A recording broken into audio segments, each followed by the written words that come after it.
বন্ধুরা, আজকের গল্প টুনির বুদ্ধি। দূরের একটি জঙ্গলে একটি বাঘ থাকতো। আর বাঘটি ছিল খুব দুষ্ট। সে কোনো পশু পাখি পেলেই তাকে খেয়ে ফেলতো। আর তার পাশের গ্রামেই একটি টুনি পাখি বসবাস করত। আর টুনি পাখির একটি গাভী ছিল। সেই গাভী থেকে দুধ পেয়ে তারা খুব খুশি ছিল। আর গাভীটি প্রতিদিন দুধ দিত। একদিন টুনি খাবার খাচ্ছিল, তখন বাঘ সেখান দিয়ে যাচ্ছিল আর দৌড়ে সেই টুনিকে খেয়ে ফেলে। খেতেছিল আর বলতেছিল, যাক, এতদিন পরে আমি একটি খাবার পেয়েছি। আমি আজ খুব ক্ষুধার্ত।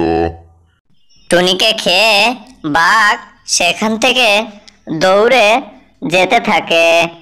তারপর বাঘটি টুনিকে খেয়ে সে যাচ্ছিল, তখন একটি গাভীর সাথে দেখা হয়।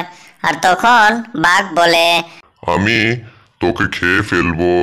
তখন গাভী বলে, আমি তো খুব চিকন, আমাকে খেলে তোমার পেটই ভরবে না।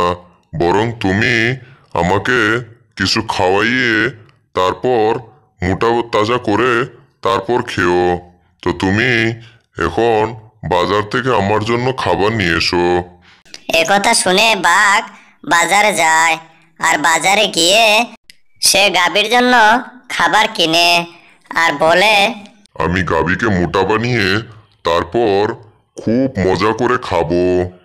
এই বলে সে বস্তা নিয়ে গাভীর কাছে আসে আর এসে বলে, এই নাও, তোমার জন্য বাজার থেকে আমি খাবার নিয়ে এসেছি। তার পরের দিন রাত হয়ে যখন সকাল হচ্ছিল, তখন পরের দিন খাওয়ানোর জন্য বাঘ বাজারে যায়। আর বাজারে গিয়ে বস্তা ভর্তি গরুর জন্য খাবার কিনে আর কিনে সে তার গাভীর সামনে আসে আর এসে বলে, এই নাও, তোমার জন্য খাবার নিয়ে এসেছি, তুমি খেয়ে মোটা হও। তারপর গাভী সেই খাবার নিয়ে এসে ঘরের মধ্যে জমা করে রাখে আর বলে, বাঘ কত বোকা, আমি তাকে লোভ দেখিয়ে আমি 1 মাসের খাবার জমা করে রেখেছি। এখন আমি বাহিরে বের হব না। এভাবেই 1 মাস চলতে থাকে। 1 মাস শেষে বাঘ বলে, যাক, আজ তো 1 মাস হলো, এখন গিয়ে আমি গাভীটিকে খেয়ে আসি। এরপর বাঘ সেখানে আসে। এসে দেখে গাভী সেখানে নেই। তো মনে মনে বলে, সে মনে হয় অসুস্থ। তাই সে গাভীর বাসায় যায় আর গিয়ে তাকে ডাকতে থাকে। কিন্তু তখন গাভী কোনো কথা বলছিল না আর দরজাও খুলে দিচ্ছিল না। আর গাভী বুদ্ধি করে সে 1 মাস খাবার খায়। তো বন্ধুরা, আজকের গল্প এই পর্যন্তই। আরো সুন্দর সুন্দর গল্প পেতে আমাদের চ্যানেলটি সাবস্ক্রাইব করে রাখো।